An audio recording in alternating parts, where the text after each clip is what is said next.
ព័ន្ធគឺយើងត្រូវបានជាបច្ចេកទេសក្នុងក្រមការងារផ្នែកខាងក្រសួងឧស្សាហកម្មអញ្ចឹង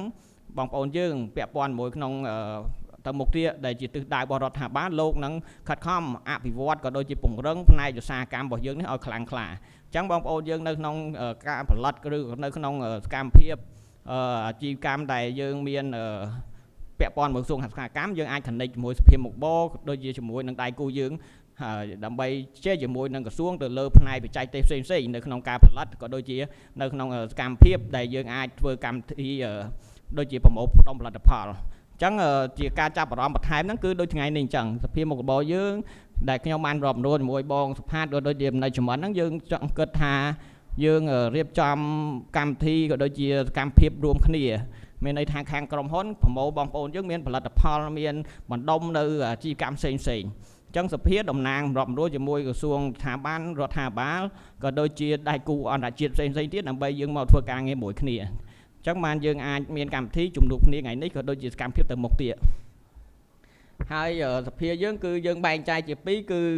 យើងមានផ្នែកយន្តការទៅលើមុខរបរសិប្បកម្មនិងផ្ដោតទៅលើសហគ្រាសមីក្រូនៅកម្ពុជានេះជាបេសកកម្មដែលយើងចង់បដិញ្ញាបំពេញមុខងារនីតិឯកជនបុគ្គលនីតិបុគ្គលឯកជនដើម្បីផលប្រយោជន៍សាធារណៈដើម្បីតំណាងឲ្យមុខរបរនិងមីក្រូសហគ្រាសនៅកម្ពុជាយើងនឹងប្រកបដោយគុណភាពប្រសិទ្ធភាពនិងស័ក្តិសិទ្ធិភាពនិងប្រសិទ្ធភាពអញ្ចឹងកន្លែងហ្នឹងមានន័យថាដើម្បីពង្រឹងផលិតផលខ្មែរយើងទៅអន្តរជាតិបានយើងត្រូវពង្រឹងសកម្មភាពនិងគុណភាពផលិតផលយើងឲ្យមានគុណភាពសិនឲ្យមានស័ក្តិសិទ្ធិភាពសិនឲ្យមានប្រសិទ្ធភាពសិនមិនអាចយើងអាចទៅប្រកួតប្រជែងជាមួយនឹងប្រទេសដែលគេមានសមត្ថភាពគេមានគុណភាពផលិតផលគេយូរឆ្នាំមកហើយអញ្ចឹងដើម្បីពង្រឹងទៅបានលុះត្រាតែទី1យើងត្រូវតែពង្រឹងអំពីខ្សែចង្វាក់ផលិតកម្មរបស់យើងទី2យើងត្រូវតែពង្រឹងអំពីប្រព័ន្ធគ្រប់គ្រងផ្លូវច្បាប់ក៏ដូចជាយន្តការស្តង់ដាររបស់យើងឲ្យមានភាពរឹងមាំច្បាស់លាស់ហើយនឹងយើងអាចរៀបចំនៅក្នុងការផ្សព្វផ្សាយក៏ដូចជាធ្វើគោលដៅក្នុងការផលិតផលរបស់យើងឲ្យមានភាពគេហៅថាការទទួលស្គាល់នៅក្នុងកម្រិតក្រសួងស្ថាប័នរបស់យើងក៏ដូចជាការទទួលស្គាល់អំពីស្ថាប័នអន្តរជាតិដូចជាខាងបារាយបានរាប់រួចទៅលើ HALAS ទៅលើការទទួលស្គាល់គុណភាពផ្នែកអ្នកខាងអ៊ីស្លាមដែលលោកទទួលទានហ្នឹងគេថាដើម្បីអាចគេទទួលស្គាល់បានដូចមានស្ថាប័នទទួលស្គាល់អញ្ចឹងដើម្បីយើងអាចទទួលស្គាល់ទៅបានលុះត្រាតែយើងពង្រឹងគុណភាពផលិតផលក៏ដូចជាសេវាកម្មរបស់យើងនឹងឲ្យបានរឹងមាំឲ្យបានប្រសិទ្ធភាពបានយើងអាចទៅប្រកួតប្រជែងជាមួយនឹងប្រទេសក្នុងតំបន់យើងដូចជាប្រទេសជិតខាងយើងប្រទេសថៃវៀតណាមម៉ាឡេស៊ីផ្សេងបើមិនសិនជាយើងអត់ពង្រឹងផ្ទៃក្នុងយើងទេយើងនឹងទៅប្រកួតប្រជែងមួយគេយើងអាចដណ្ដើមទីផ្សារគេបានទេហើយយើងនឹងដួលដោយខ្លួនឯងអញ្ចឹងកន្លែងនេះយើងត្រូវធ្វើម៉េចពង្រឹងយន្តការឲ្យយើងមានគុណភាពប្រសិទ្ធភាពនៅក្នុងផលិតផលសេវាកម្មរបស់យើងនេះគឺជាគោលបំណងដែលយើងមាន3យើងចង់បង្កើតនិងពង្រឹងសភារបស់យើងហ្នឹងទៅថ្នាក់ខេត្តរាជធានីទៀតហើយយើងកសាងសមាជភាពក៏ដូចសិក្សាស្រាវជ្រាវក៏ដូចជាមាននិវត្តន៍ដើម្បីបង្កើតសមាជភាពដល់គ្រប់វិស័យក្នុងមីក្រូសហគ្រាសនៅកម្ពុជាយើងទី3យើងនឹងបង្កើតកិច្ចសហប្រតិបត្តិការនិងពង្រឹងការផ្សព្វផ្សាយសកម្មភាពមីក្រូកម្ពុជាយើងហ្នឹងទៅពាណិជ្ជកម្មជាតិនិងសកលលោកសកលភាពពាណិជ្ជកម្មនេះជាសកម្មភាពចង្កោមដែលយើងមាន3ដែរបាទខ្ញុំសូមខ្លីៗដោយសារពេលវេលាខ្លីចុះគឺយើងពង្រឹងមីក្រូសហគ្រាសរបស់យើងនៅតាមខេត្តយើងនឹងកសាងសមាជភាពសិក្សាស្រាវជ្រាវបន្ថែមដើម្បីឲ្យមានការបង្កើតដូចជាមជ្ឈមណ្ឌលបណ្ដុះបណ្ដាលការរៀបចំវិនិច្ឆ័យមីក្រូគំរូស្តង់ដារក៏ដូចជាការសិក្ខាសាលាថ្នាក់ជាតិនិងថ្នាក់រាជធានីខេត្តកម្មវិធីទី3យើងផ្សព្វផ្សាយប្រតិបត្តិការផ្សព្វផ្សាយការងាររបស់យើងនឹងភ្ជាប់ទៅមីក្រូសហគ្រាសកម្ពុជាយើងទៅពាណិជ្ជកម្មអន្តរជាតិក៏ដូចជាសកលភាពពាណិជ្ជកម្មយើងហ្នឹងវាមានដូចជាធ្វើម៉េចឲ្យបង្កើតនៅមានមូលនិធិអន្តទានដូចជាអត្រាការប្រាក់ពាក់ព័ន្ធមួយការផលិតផ្សេងហ្នឹងបងប្អូនយើងអាចមានបញ្ហាប្រឈមទៅលើហិរញ្ញវត្ថុនៅក្នុង access to finance អញ្ចឹងយើងនឹងពិនិត្យវិភាគសាស្ត្រនៃបន្ថែមជាមួយដៃគូដូចជាបារាយក៏ដូចជាដៃគូយើងផ្សេងទៀតដើម្បីយើងរកយន្តការម៉េចដើម្បីយើងពង្រីកនៅក្នុងអាជីវកម្មរបស់យើងនេះពីខ្នាតមីក្រូខ្នាតតូចដើម្បីយើងពង្រីក business របស់យើងមានផែនការច្បាស់លាស់យើងអាចនាំទៅមធ្យមនិងមធ្យមបានយើងអាចមាន finance ច្បាស់លាស់គឺយើងអាច survive ហើយនឹងពង្រីកអាជីវកម្មយើងបានរឹងមាំ នេះគឺជាសកម្មភាពកន្លងមកថ្នាក់ដឹកនាំរបស់យើងប្រជុំភាសាពីបញ្ហាប្រឈមនិងរោគដំណោះស្រាយនៅក្នុងសកម្មភាពអាជីវកម្មកន្លងមកនៅក្នុងសម័យ Covid នេះគឺជាវឌ្ឍនភាពដែលយើងមានរៀបចំបណ្ដុះបណ្ដាលសិក្ខាសាលាដល់យុវជនយើងនៅតាមសាកលវិទ្យាល័យយើងមានកម្មវិធីបណ្ដុះបណ្ដាលកសិករជំនាញយើងមានកម្មវិធីបណ្ដុះបណ្ដាលសេដ្ឋកិច្ចក្រៅប្រព័ន្ធដោយថ្ងៃនេះអញ្ចឹងយើងមានកម្មវិធីបណ្ដុះបណ្ដាលនៅខេត្តកំពង់ធំជូនទៅបងប្អូនយើងសេដ្ឋកិច្ចក្រៅប្រព័ន្ធ150នាក់ក្រុមការងារកំពុងតែរៀបចំនៅក្នុងម៉ោងពេលនេះដែរនៅខេត្តកំពង់ធំអញ្ចឹងយើងពង្រឹងធ្វើម៉េចបងប្អូនយើងនៅតាមបណ្ដាមូលដ្ឋានខេត្តក៏ដូចជាក្នុងតំបន់ភូមិសាស្ត្ររបស់យើងពង្រឹងឲ្យពួកគាត់មានសមត្ថភាពទៅលើការគ្រប់គ្រងអាជីវកម្មការគ្រប់គ្រងទៅលើហិរញ្ញវត្ថុក៏ដូចជាធ្វើម៉េចឲ្យគាត់ដឹងអំពីវិធីសាស្ត្រធ្វើឲ្យមានការគ្រប់គ្រងហិរញ្ញវត្ថុមានភាពច្បាស់លាស់ដើម្បីឲ្យអាជីវកម្មគាត់មានភាពមួយដែលគាត់អាចគ្រប់គ្រងបានគាត់ control បានបើសិនជាបញ្ហាគាត់ធ្វើអាជីវកម្មហើយគាត់អត់មានមូលដ្ឋានទេហើយបងប្អូនយើងនៅតាមបណ្ដាខេត្តក៏គាត់មានខ្វះខាតទៅលើការគ្រប់គ្រងទៅលើបច្ចេកទេសក្នុង soft skill ទៅលើពាក់ព័ន្ធមួយហិរញ្ញវត្ថុអញ្ចឹងចំណុចនេះគឺយើងបានសម្របសម្រួលជាមួយនឹងមូលនិធិអភិវឌ្ឍជំនាញដែលពឹងមិញដូចជាបងបន្ទឿនបានលើកឡើងដែរយើងទៅមុខទៀតយើងនឹងភាសាជាមួយនឹងក្រុមការងារយើងបច្ចេកទេសយើងនឹងធ្វើស្នើ fund ទៅរដ្ឋាភិបាលក៏ដូចជាទៅដៃគូអភិវឌ្ឍយើងផ្សេងដើម្បីយើងរៀបចំឲ្យបងប្អូនយើងមករៀនមានន័យថាបើសិនជាគាត់ខ្វះខាតឬអីយើងនឹងរក fund ពីក្រៅដើម្បីជួយ support ឲ្យបងប្អូនយើងដើម្បីពង្រឹងចំណេះជំនាញហើយនិងសកម្មភាពអាជីវកម្មរបស់ខ្លួនឯងហ្នឹងឲ្យរឹងមាំអញ្ចឹងដោយឡែកបងបន្ទឿនបានភាសាខាងក្រៅមួយខ្ញុំក៏យើងនឹងពិនិត្យភាសាគ្នាបន្ថែមទៅលើសកម្មភាពផ្នែកខាង digital ហ្នឹងឲ្យជូនទៅដើម្បីរៀបចំឱកាសទៅបងប្អូនយើងឲ្យមានសកម្មភាពដើម្បីចូលរួមមករៀនវគ្គធម្មតាហ្នឹងការធ្វើសិក្ខាសាលាដូចថ្ងៃនេះគឺជាការផ្សព្វផ្សាយប៉ុន្តែយើងអត់អាចរកត្រូវចំណុចលម្អិតស៊ីជម្រៅបានទេអញ្ចឹងយើងត្រូវតែរៀបចំវគ្គបណ្ដុះបណ្ដាលក្នុងកម្រិតពេលវេលាណាមួយដើម្បីយើងទៅរកចូលចំណុចកន្លឹះក៏ដូចជាចំណុចគេហៅថា technical ឬក៏ជាចំណុច unique ដែលជាចំណុចដែលយើងត្រូវតែសិក្សាឲ្យបានមានភាពច្បាស់លាស់បានយើងអាចទៅពង្រឹងសកម្មភាពយន្តការអាជីវកម្មរបស់យើងបានរឹងមាំហើយ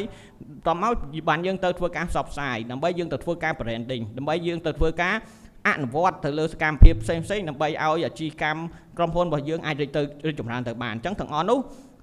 ពេលដែលសភាមានការបណ្ដុះបណ្ដាលផ្សព្វផ្សាយផ្សេងបងប្អូនអាចសាកសួរអាចមានការចូលរួមដើម្បីយើងអភិវឌ្ឍទៅទាំងអស់គ្នានេះជារចនាសម្ព័ន្ធរបស់យើងដែលយើងបង្កើតជាគណៈកម្មការជំនាញមាន14គណៈកម្មការនេះគឺជា pilot project មួយចំនួនកន្លងមកដែលខ្ញុំបាននិយាយមុននឹង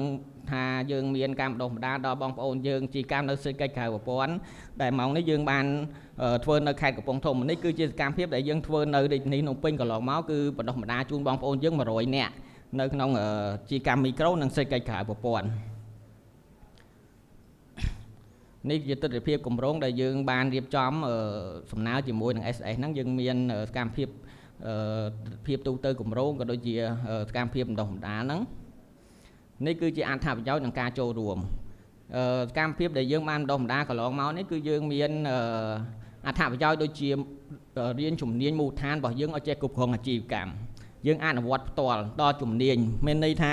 ពេលដែលរៀនយើងត្រូវរៀនទ្រឹស្ដីផងយើងត្រូវរៀនអនុវត្តដើម្បីឲ្យដឹងថាពេលដែលយើងធ្វើគោលនយោបាយវាត្រូវមានបទដ្ឋានកតញ្ញូដើម្បីចងក្រងសកម្មភាពយើងឲ្យមានភាពច្បាស់លាស់ប៉ុន្តែនៅពេលយើងមានបទដ្ឋានហើយយើងត្រូវតែយកបំប្លែងបទដ្ឋានរបស់យើងហ្នឹងទៅជាការអនុវត្តជាក់ស្ដែងថាតើវាប្រសិទ្ធភាពកម្រិតណាតើយើងដាក់ទៅផ្នែកមួយហ្នឹងវាចំគោលដៅអត់ដើម្បីផ្សារភ្ជាប់ឲ្យសកម្មភាពរបស់យើងហ្នឹងវាមានភាពច្បាស់លាស់ហើយយើងដឹងអំពីចំណុចខ្វះខាតចំណុចប្រឈមនិងដំណោះស្រាយនៅក្នុងអាជីវកម្មរបស់យើងកន្លងមកយើងមានប្រាក់ឧបត្ថម្ភដែរតែនេះគឺជាចំណុចដែលយើងបានជែកជាមួយនឹងដៃគូយើងដើម្បី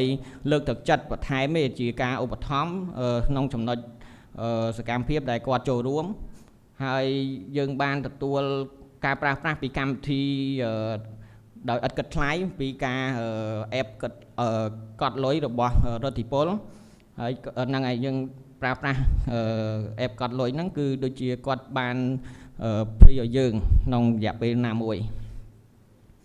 នេះជាសកម្មភាពយើងកន្លងមកហ្នឹងដែលយើងកម្មវិធីបណ្ដុះបណ្ដាលយើងនៅធ្វើនៅភ្នំពេញហ្នឹងបាទនេះគឺជា poster ទេ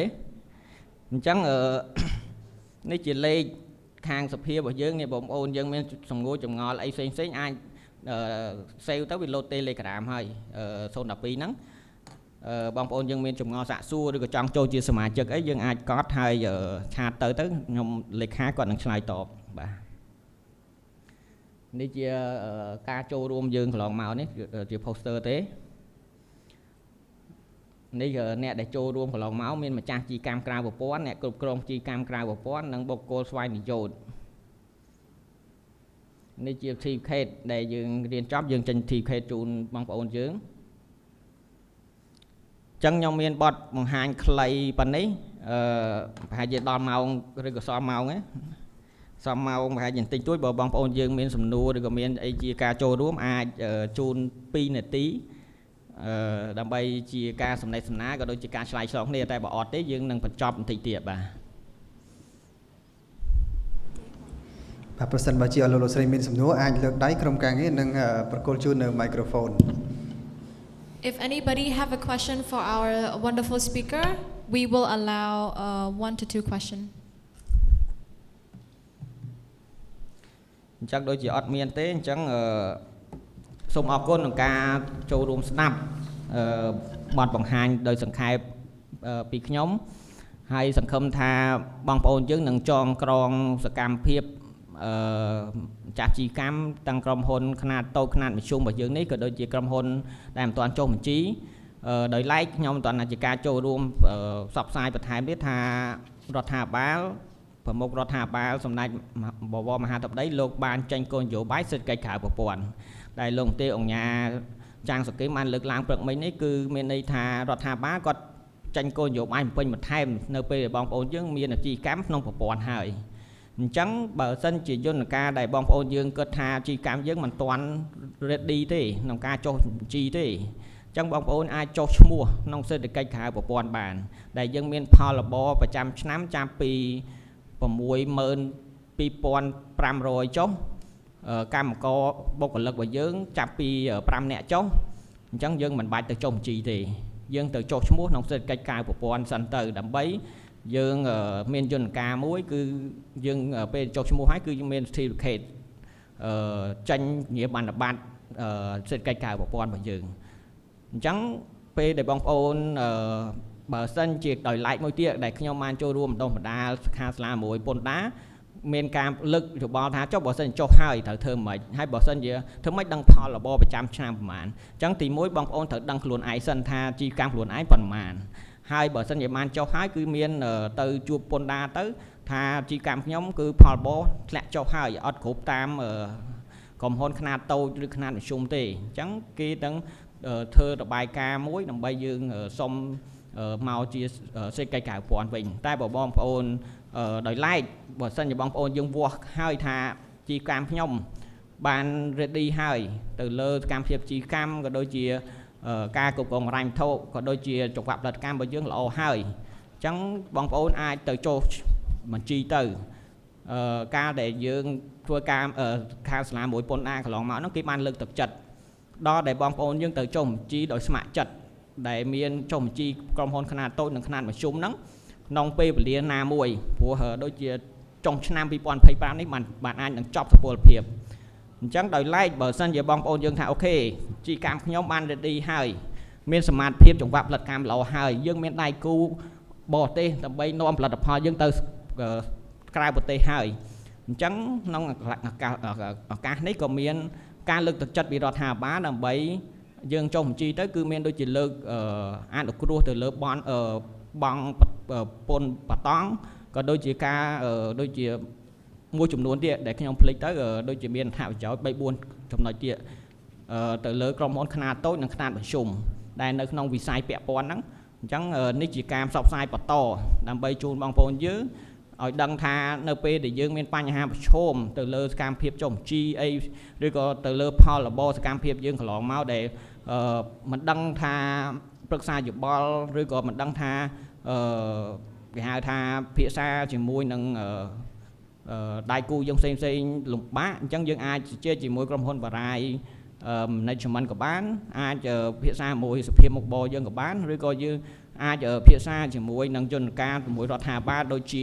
ក្រសួងឧស្សាហកម្មដែលលោកគ្រប់គ្រងទៅលើសេដ្ឋកិច្ចខាងប្រព័ន្ធហើយនឹងពន្ធដា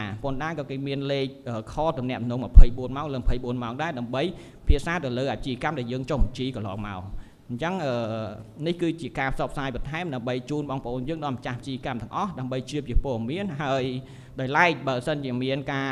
ភាសាក៏ដូចជាមានការចូលរួមមតិយោបល់អីអាច access មក Telegram សភាយើងដែលខ្ញុំបានបញ្ជាក់មុនហ្នឹងគឺឬក៏មកលេខខ្ញុំក៏បានដែរ095 279 33ដងយើងនឹងអាចជាការចែកម្លែកជួយបងប្អូនយើងទាំងអស់គ្នាអញ្ចឹងចុងក្រោយនេះសូមអរគុណក្នុងការចូលរួមស្ដាប់ដោយការយកចិត្តទុកដាក់ហើយសូមបួងសួងសិទ្ធិពរជ័យដល់បងប្អូនទាំងអស់គ្នាដែលមានវត្តមាននៅទីនេះសូមឲ្យបានសុខភាពល្អសំណាងល្អរកទួទានបានជោគជ័យនិងសំប្រកបដោយពុទ្ធពរទាំង4ប្រការគឺអាយុវណ្ណៈសុខៈពលៈកំបីគ្លៀងលាតឡើយបាទសូមអរគុណ